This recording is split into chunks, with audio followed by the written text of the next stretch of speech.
Hello everyone, मैं सृष्टि हूँ। हम और आप पढ़ रहे हैं principles and practices of natural farming. आज का टॉपिक है initiatives by the central government for the promotion of natural farming and chemical free agriculture. ठीक है, प्राकृतिक खेती और रसायन मुक्त कृषि को बढ़ावा देने हेतु केंद्र सरकार की पहले, आप इसे ब्रॉड टर्म में ये समझ सकते हैं कि बहुत सारी योजनाएं चलती हैं। ठीक है, तो आपको इस टॉपिक में केंद्र सरकार की, सेंट्रल गवर्नमेंट की कौन से ऐसे प्रोग्राम्स हैं, कौन सी ऐसी योजनाएं चल रही हैं जो पूरे इंडिया में नेचुरल फार्मिंग को प्रमोट कर रहे हैं। ठीक है, ये जानना जरूरी है क्योंकि जब आपको किसान बोलता है कि मैं नेचुरल फार्मिंग नहीं कर सकता, तो आप उसकी हेल्प इनके थ्रू कर सकते हैं, उनको मोटिवेट कर सकते हैं। ठीक है, तो चलिए हम देखते हैं कि कौन कौन से ऐसे प्रोग्राम हैं। The government of India promotes natural farming to improve soil health, food safety, farmer income and ecological sustainability। क्यों कर रहा है गवर्नमेंट, क्यों इनको प्रमोट कर रहा है? क्योंकि ये सॉइल हेल्थ को इंप्रूव करते हैं। कौन? Natural farming. ठीक है, और फूड सेफ्टी को इंप्रूव करते हैं, फार्मर इनकम को बढ़ाते हैं और इकोलॉजिकल सस्टेनेबिलिटी बना के रखते हैं। तो ये ऐसी चीजें हैं जिसके कारण गवर्नमेंट भी चाहता है कि पूरी इंडिया में नेचुरल फार्मिंग और ग्रो करे और अच्छे से आगे बढ़े और लोग ज्यादा से ज्यादा उसको अडॉप्ट करें। ठीक है, तो it focuses on reducing chemical inputs. Government क्या करती है? केमिकल इनपुट्स को लेस करने की कोशिश करती है and promote the eco friendly methods. जो भी इको फ्रेंडली मेथड्स हैं उनको प्रमोट करने के लिए गवर्नमेंट हेल्प करती है, फार्मर्स का उनको सपोर्ट करती है। ठीक है, तो इस तरह से ये गवर्नमेंट का काम है कि गवर्नमेंट नेचुरल फार्मिंग को, केमिकल फ्री एग्रीकल्चर को, फार्मर्स को हेल्प करे, उनको सपोर्ट करे ताकि वो इसे इजिली अडॉप्ट कर सके। ठीक है, भारत सरकार प्राकृतिक खेती को बढ़ावा दे रही है ताकि मिट्टी का स्वास्थ्य, खाद्य सुरक्षा, किसान की आय और पारिस्थितिक संतुलन को बनाए रखा जा सके। इसका उद्देश्य रासायनिक इनपुट को कम करना और पर्यावरण अनुकूल खेती को प्रोत्साहित करना है। ठीक है, चलिए हम नेक्स्ट पेज में चलते हैं। अब क्या ऑब्जेक्टिव्स हैं, गवर्नमेंट ऐसा क्यों कर रही है, ये हमने देखा था, उसी का और थोड़ा ब्रॉड में देखते हैं कि reduce the dependency on chemical fertiliser. ठीक है, फर्स्ट पॉइंट है कि केमिकल फर्टिलाइजर से डिपेंडेंसी जो है वो एग्रीकल्चर की कम हो। ठीक है, revive traditional and indigenous farming. जो हमारी ट्रेडिशनल और इंडिजिनस फार्मिंग है वो बेटर हो सके।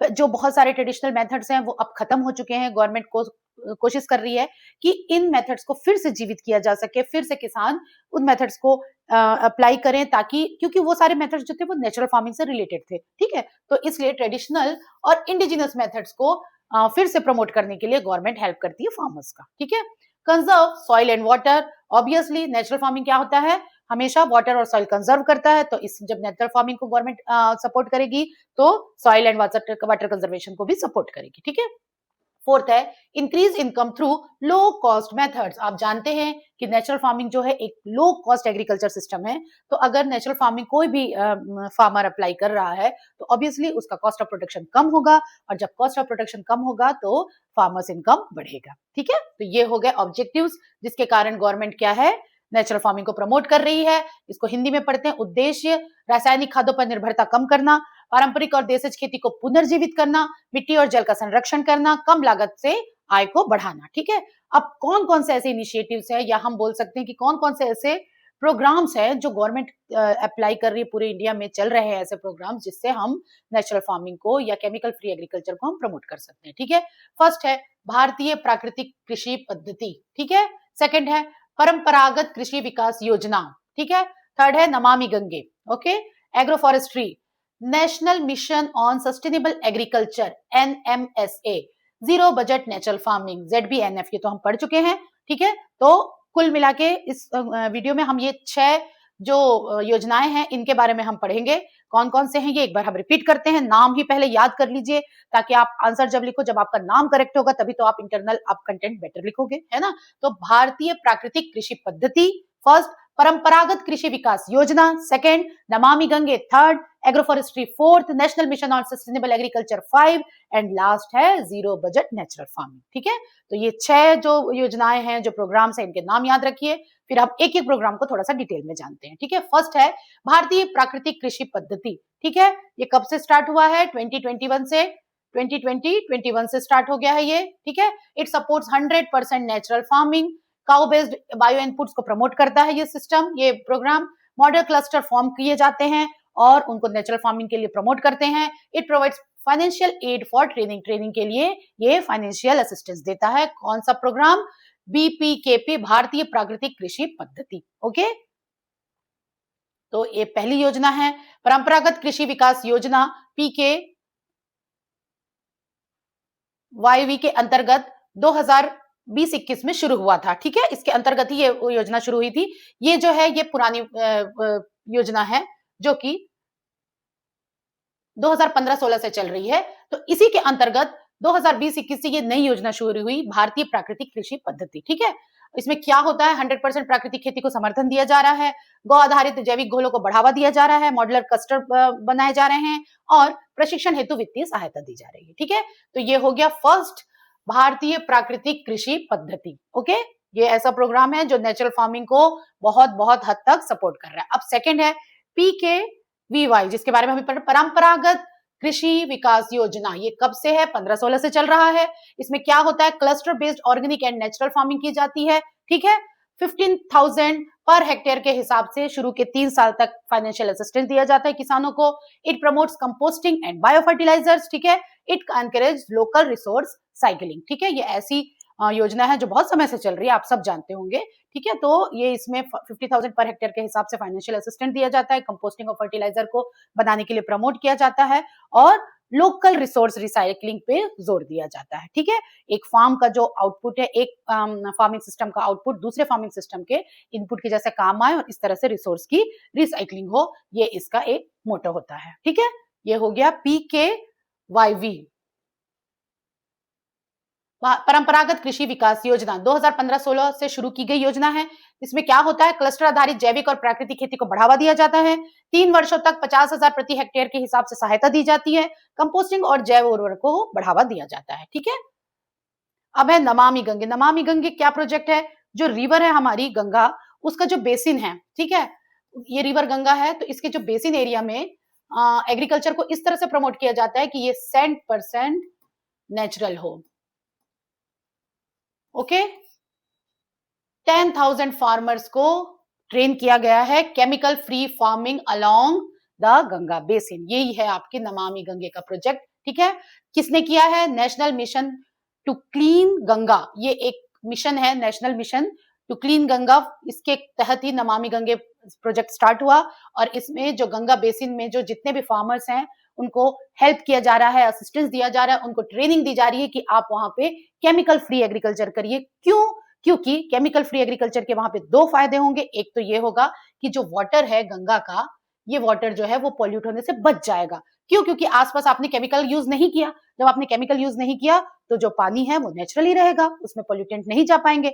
और दूसरी चीज बहुत इंपॉर्टेंट, ये जो सॉइल है इसकी फर्टिलिटी बढ़ती जाएगी। ठीक है, तो इस तरह से इस दोनों टारगेट को लेकर नमामि गंगे का प्रोजेक्ट स्टार्ट किया गया है, जो गंगा के बेसिन में चल रहा है। बहुत सारे किसानों को गवर्नमेंट इसके लिए हेल्प कर रही है। ठीक है, it aims to reduce water pollution and improves the soil fertility. Okay,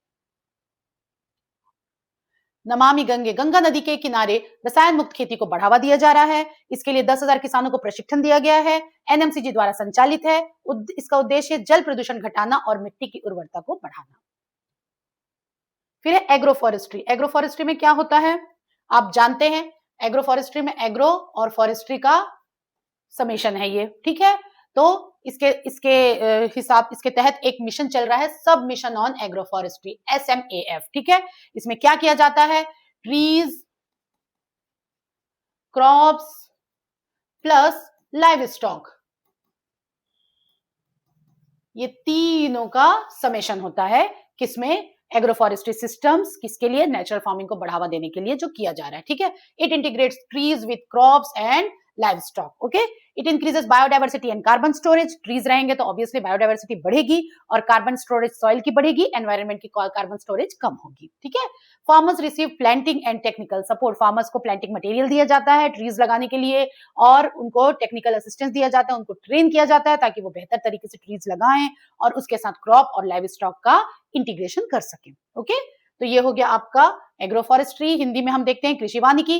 कृषि वानिकी उपमिशन फसलों और पशुओं के साथ वृक्षों का एकीकरण, जैव विविधता और कार्बन संचयन में वृद्धि, किसानों को पौधे और तकनीकी सहायता दी जाती है। ठीक है, ये हो गया 4th प्रोग्राम। अब है 5th NMSA। NMSA क्या है, national mission on sustainable agriculture. ठीक है, सस्टेनेबल एग्रीकल्चर के लिए एक नेशनल मिशन चलाया जा रहा है जिसका नाम है NMSA। It focus on soil health and natural resource conservation. जो ऑब्वियसली अगर सस्टेनेबल एग्रीकल्चर के ऊपर है तो सबसे इंपॉर्टेंट होता है उसका फोकस सॉइल हेल्थ में, और सेकंड नेचुरल रिसोर्स कंजर्वेशन में, जितने रिसोर्सेस है उनका कंजर्वेशन हो, सॉइल जो हेल्थ है वो डिट्रॉइट ना हो, वो हेल्थ सॉइल की हेल्थ बनी रहे, इसका ये फोकस होता है। ठीक है, तो ये दोनों इसके टारगेट हैं, इसके मिशंस हैं, इसके ऑब्जेक्टिव्स हैं, किनके, एनएमएसए के। It support the climate resilient and eco friendly farming. इसी के साथ आप ये भी कर सकते हैं कि ये क्लाइमेट रिसाइलेंट एग्रीकल्चर को सपोर्ट करता है, और फोर्थ है ये इको फ्रेंडली फार्मिंग को सपोर्ट करता है, और साथ ही साथ it promotes the organic inputs. ठीक है, सस्टेनेबल एग्रीकल्चर के ऊपर जो मिशन चल रहा है वो लोग कोशिश करते हैं कि किसान जो है वो ऑर्गेनिक इनपुट्स को यूज करे, केमिकल फ्री एग्रीकल्चर करे, केमिकल का यूज ना करे। ठीक है, तभी तो हमारा एनवायरनमेंट सस्टेनेबल होगा, तभी हमारा एग्रीकल्चर सस्टेनेबल होगा, इसलिए इस मिशन के तहत ये सब काम किया जा रहा है। ठीक है, नेक्स्ट है राष्ट्रीय सतत कृषि मिशन, इसी का हिंदी। मिट्टी स्वास्थ्य और प्राकृतिक संसाधन संरक्षण पर ध्यान दिया जाता है, जलवायु सहिष्णु खेती की को प्रोत्साहित किया जाता है, और जैविक इनपुट का उपयोग किया जाता है। ये फिफ्थ हो गया। अब सिक्स्थ और लास्ट प्रोग्राम है ZBNF। इसके बारे में हम पहले भी पढ़ चुके हैं, जीरो बजट नेचुरल फार्मिंग। ठीक है, ये क्या होता है, ये स्टेट गवर्नमेंट के कोलैबोरेशन में चल रहा है। ठीक है, और it uses cow dung, urine, Jeevamrut and Bijamrit, ये आप जानते हैं। It is adopted in Andhra, Gujarat and Himachal, ये तीनों स्टेट्स में ये बहुत अच्छे से अडॉप्ट किया गया है। और it reduces the input cost drastically. Obviously जब हम ZBNF की बात करते हैं, इसका मतलब ये है जीरो बजट। हम बाहर से जब कोई भी इनपुट नहीं खरीदते हैं, फार्म के ही जो आउटपुट रहते हैं, जो उनके एक्स्ट्रा आउटपुट बचते हैं, उनको हम जब इनपुट जैसे यूज करते हैं, तो हमारा जो बजट है, जो कॉस्ट ऑफ प्रोडक्शन है, वो बहुत बहुत कम हो जाता है, जिससे क्या होता है, इनपुट कॉस्ट बहुत कम होता है और फार्मर इनकम बढ़ जाती है। ठीक है, तो ये हो गया ZBNF, zero budget natural farming. शून्य बजट प्राकृतिक खेती राज्य सहयोग के साथ लागू किया गया है। गोबर, गोमूत्र, जीवामृत, बीजामृत का उपयोग किया जाता है इसमें। ये आंध्रा, गुजरात और हिमाचल में लागू है। इनपुट लागत में भारी कमी हो जाती है ZBNF के कारण। ठीक है, तो ये सारे क्या हुए, प्रोग्राम्स हुए जो चल रहे हैं पूरी इंडिया में। अब हम देखते हैं कि क्या फाइनेंशियल सपोर्ट दिया जा रहा है नेचुरल फार्मिंग को। ठीक है, तो ₹500 crore under national mission for natural farming 2022-23 से 500 करोड़ का जो बजट है वो national mission for natural farming के लिए रखा गया है। ठीक है, नाबार्ड भी फंड करती है किसको, क्लस्टर डेवलपमेंट को, और अपेडा फंड करती है किसको, एक्सपोर्ट ऑफ नेचुरल फार्मिंग को। ठीक है, वित्तीय उपाय ₹500 करोड़ प्राकृतिक खेती मिशन में दिया गया है 2022-23 के लिए, और नाबार्ड द्वारा क्लस्टर विकास के लिए फंड दिया जाता है। एपिडा द्वारा प्राकृतिक उत्पादों के निर्यात को सहायता और समर्थन दिया जाता है। अब इंस्टीट्यूशनल सपोर्ट, गवर्नमेंट के अलावा और भी ऐसे इंस्टीट्यूट्स हैं जो कि सपोर्ट करते हैं, उनमें सबसे इंपॉर्टेंट है ICAR एंड KVKs। ठीक है, ये क्या करते हैं, टेक्निकल सपोर्ट देते हैं, रिसर्च करते हैं। ठीक है, ICAR and KVKs for research and training. ठीक है, फिर सेकंड है नीति आयोग। नीति आयोग क्या करती है, सारी पॉलिसीज बनाती हैं। ठीक है, और उन पॉलिसीज के बेस पे फिर किसान अपना फार्मिंग करते हैं। थर्ड है फिर agriculture universities, state agriculture universities क्या करते हैं, इन इनोवेशंस को, जो रिसर्च होते हैं उनको इंप्लीमेंट करते हैं एज अ पायलट प्रोजेक्ट, और अगर वो सक्सेसफुल हो जाते हैं तो उसके बाद उसको किसानों के फार्म में उनको इंप्लीमेंट किया जाता है। ठीक है, तो इस तरह से ये सारे इंस्टीट्यूट्स हैं जो कि सपोर्ट करते हैं हमारे किसको, नेचुरल फार्मिंग को। इसको हिंदी में देखते हैं, संस्थागत सहायता है, संस्थाएं जैसे ICAR और कृषि विज्ञान केंद्र द्वारा शोध व प्रशिक्षण दिया जाता है। नीति आयोग द्वारा नीति निर्माण किया जाता है। राज्य कृषि विश्वविद्यालय पायलट प्रोजेक्ट चला रहे हैं। ठीक है, अब इसका इम्पैक्ट क्या हो रहा है, जो ये सारे प्रोग्राम्स हैं इनका क्या प्रभाव पड़ रहा है। First, improved soil health, yes obviously, 60 to 70% reduction in chemical usage, higher farmer income, enhanced water conservation and biodiversity. ठीक है, तो ये चार चीजें हैं जिसका, ये किसका इम्पैक्ट है, नेचुरल फार्मिंग का, कि सॉइल हेल्थ में इंप्रूवमेंट हो रहा है, 60 to 70% रिडक्शन हो रहा है केमिकल के यूज में, फार्मर इनकम बढ़ रही है, वाटर कंजर्वेशन और बायोडाइवर्सिटी बढ़ रही है। तो जब इतने फायदे हैं तो गवर्नमेंट सोचती ही है कि जब इतना फायदा है, जिसमें हमारा सॉइल भी बेटर है, किसान भी बेटर है, इन्वायरमेंट भी बेटर है, तो क्यों नहीं इसे अपनाया जाए। और इसलिए गवर्नमेंट जो है वो फार्मर को प्रमोट करती है, फार्मर को हेल्प करती है, असिस्टेंस देती है कि हम फाइनेंशियल सपोर्ट देंगे, हम आपको ट्रेनिंग देंगे, आप शुरू तो करिए। तो ये आपकी भी जिम्मेदारी है, जब आप एक एग्रीकल्चरिस्ट है तो आपको चाहिए कि सिर्फ कन्वेंशनल फार्मिंग नहीं, क्योंकि नेचुरल फार्मिंग बहुत ही इंपॉर्टेंट चीज है। देखिए, अगर हम अपनी फार्मिंग के साथ, पैसे कमाने के साथ अगर इन्वायरमेंट को हम बचा रहे हैं तो इससे बेटर और क्या हो सकता है। तो आपकी भी ये जिम्मेदारी है कि आप जब पढ़ के जाए तो नेचुरल फार्मिंग को बहुत प्रमोट करें। ठीक है, क्या उसके लिए गवर्नमेंट की स्कीम्स हैं, क्या योजनाएं हैं, क्या किसान को फायदा है, ये सब किसानों से डिस्कस करें और इसको प्रमोट करें। ठीक है, अब हिंदी में देखते हैं। मिट्टी की गुणवत्ता में सुधार होता है, 60-70% रासायनिक उपयोग में कमी, किसान की आय में वृद्धि, जल संरक्षण और जैव विविधता में सुधार। ठीक है, तो ये हो गया आपके प्रभाव, इम्पैक्ट ऑफ नेचुरल फार्मिंग। अब फ्यूचर विजन, भविष्य की दृष्टि नेचुरल फार्मिंग के लिए। Vision 2030 20 lakh hectare under natural farming. ठीक है, 2030 का विजन जो है, 2030 के तक हमारा गवर्नमेंट ने क्या ये किया है,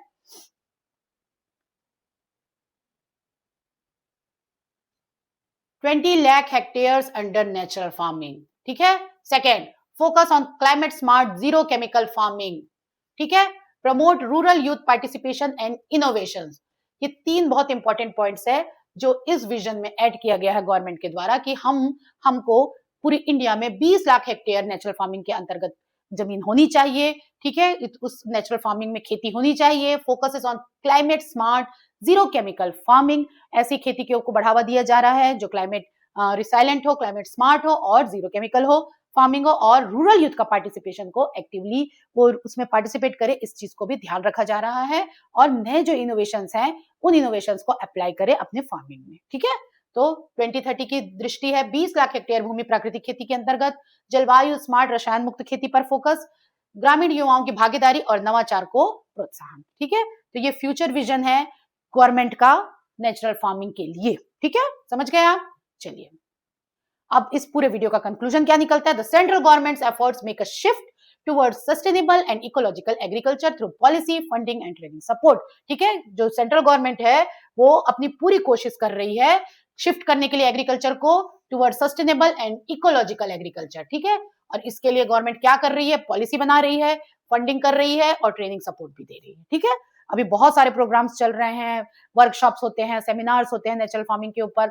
गवर्नमेंट बहुत कोशिश कर रही है कि नेचुरल फार्मिंग का जो एरिया है वो इंडिया में बढ़े और लोग उसको बहुत ज्यादा अडॉप्ट करने की कोशिश करें। ठीक है, केंद्र सरकार के प्रयास, नीति, वित्त और प्रशिक्षण के माध्यम से सतत और पारिस्थितिक कृषि की दिशा में महत्वपूर्ण कदम है। ठीक है, तो इस तरह से हमने समझा कि सेंट्रल गवर्नमेंट जो है वो किस तरह से नेचुरल फार्मिंग को बढ़ावा देने के लिए, प्रमोट करने के लिए किस तरह की कोशिशें कर रही है, किस तरह की योजनाएं बना रही हैं, कैसी फंडिंग हो रही है, कैसी ट्रेनिंग दी जा रही है। तो ये एक आपको 6 मार्क का क्वेश्चन, मुझे ऐसा लगता है कि डायरेक्ट क्वेश्चन पूछ सकता है कि right about the initiatives given by the central government for the promotion of natural farming. ठीक है, तो आप ये पूरा आंसर इसमें प्रोग्राम्स लिख सकते हैं, उसके बाद फाइनेंशियल सपोर्ट क्या मिल रहा है वो लिख सकते हैं, ऑब्जेक्टिव क्या है और फ्यूचर विजन क्या है। इतना अगर आप लिखेंगे तो आपके 6 मार्क्स एकदम पक्के हो जाएंगे, 4 मार्क्स में आएंगे तो बहुत ही अच्छा हो जाएगा। ठीक है, तो आज का ये टॉपिक यही खत्म करते हैं। नेक्स्ट टॉपिक में फिर मिलेंगे नए वीडियो के साथ, तब तक के लिए बेस्ट ऑफ लक।